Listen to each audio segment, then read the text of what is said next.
नमस्कार, कानून की बात में आपका स्वागत है। मैं हूं आशीष भार्गव और मुद्दा ये है कि सुप्रीम कोर्ट में एक याचिका आई थी जिसमें कहा गया था कि जो वक्फ एक्ट है, वक्फ कानून जो है वो उसके प्रावधान असंवैधानिक है और उनको रद्द कर दिया जाना चाहिए। बीजेपी के नेता और वकील अश्वनी उपाध्याय इस मामले को लेकर सुप्रीम कोर्ट आए थे।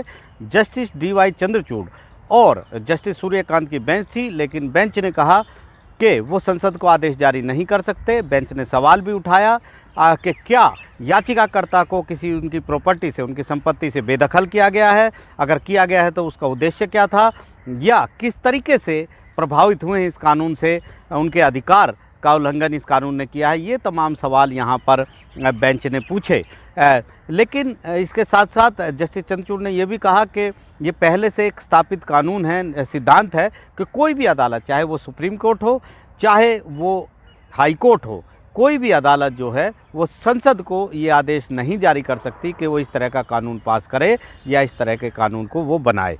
तो यहाँ पर अश्वनी उपाध्याय जो याचिकाकर्ता है, उन्होंने एक नोट पढ़ने की इजाज़त भी मांगी थी, लेकिन जस्टिस जो पीठ है उस पीठ ने कहा कि वो ये जो प्रचार स्टंट है, पब्लिसिटी स्टंट है, इसको अदालत में इसकी इजाज़त नहीं दे सकती। साफ तौर पर कहा कि हम ऐसा कोई आदेश जारी नहीं कर सकते। संसद को ये विधायिका जो है उसके कामकाज में हस्तक्षेप के समान होगा अगर अदालत इस पर कोई आदेश जारी करती है। तो यहाँ पर याचिकाकर्ता ने कहा कि वो उचित मंच पर इस मामले को ले जाएंगे, लिहाजा उनको ये स्वतंत्रता दी जाए, छूट दी जाए कि वो अपनी याचिका वापस ले लें। तो इस पर बेंच ने सहमति जताई, याचिका को वापस लेने की मंजूरी दी और इसके बाद याचिका वापस हो गई, उसे इस तरीके से खारिज कर दिया गया। तो एक बड़ा मामला था, यहाँ पर सुप्रीम कोर्ट में आया था। याचिकाकर्ता जो हैं वो ये कह रहे थे कि कोई भी धर्म हो, चाहे कोई ट्रस्ट हो, चैरिटेबल ट्रस्ट हो, किसी भी तरह का कोई संगठन हो जो इस तरह के धार्मिक कामकाज करता है,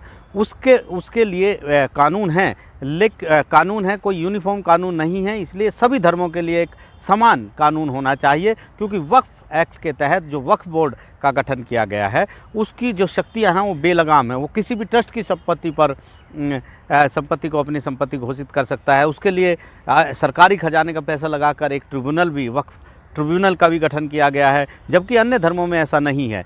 याचिकाकर्ता सीधे सीधे कह रहे थे कि ये जो कानून है जो संसद ने बनाया है, ये पूरे तरीके से हिंदुओं का, बौद्ध धर्म के अनुयायियों का, जैन धर्म के अनुयायियों का और सिख धर्म के जो अनुयायी हैं उनके अधिकारों का उल्लंघन करता है, समानता के अधिकार का ये हनन करता है। और ऐसे में इसको शून्य घोषित किया जाए, इसको वॉइड घोषित किया जाए और साथ साथ ये संविधान के विपरीत ये मामला घोषित करने का मामला बनता है। इसलिए वो यहाँ पर आए थे, ये याचिका दाखिल की थी, लेकिन सुप्रीम कोर्ट ने साफ तौर पर इस पर अनिच्छा जाहिर की और कहा कि हम इस तरीके के आदेश जारी नहीं कर सकते।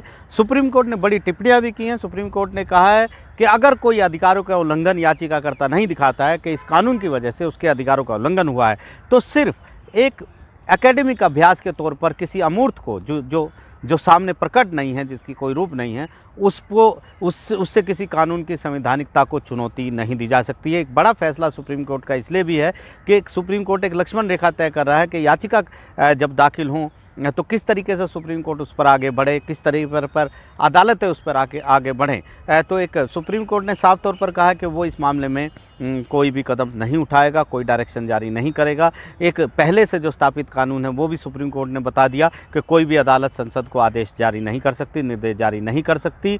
तो यहाँ पर बहुत सारी इस तरीके की याचिकाएं सुप्रीम कोर्ट में पेंडिंग हैं, लंबित हैं, जिस पर सभी धर्मों के यूनिफॉर्म सिविल कोड, यूनिफॉर्म एक समान बहुत सारी चीज़ें हैं, एक समान सिलेबस की बात है। तो बहुत सारी याचिकाएं यहाँ पर सुप्रीम कोर्ट में लंबित हैं। तो फिलहाल इस याचिका पर सुप्रीम कोर्ट ने सुनवाई से पूरी तरह इनकार कर दिया, लेकिन याचिकाकर्ता अब इस मामले को लेकर एक उचित मंच के पास जा सकते हैं, अपनी बात वहाँ पर रख सकते हैं और उनको वहाँ पर वो अपने इस समस्या का, अपने इस जो उनकी शिकायत है उसका समाधान कर सकते हैं। लेकिन फ़िलहाल वक्फ कानून जो है, जिसके तहत वक्फ बोर्ड की स्थापना हुई है और एक मुस्लिम धर्म के जो संपत्तियां हैं जो एक बोर्ड के अंदर, उनके रखरखाव के लिए जो बोर्ड बनाया गया है, उनको लेकर सुप्रीम कोर्ट ने किसी भी तरीके से कोई दखल देने से या फिर एक सभी धर्मों के लिए एक समान कानून बनाने से भी इनकार कर दिया है।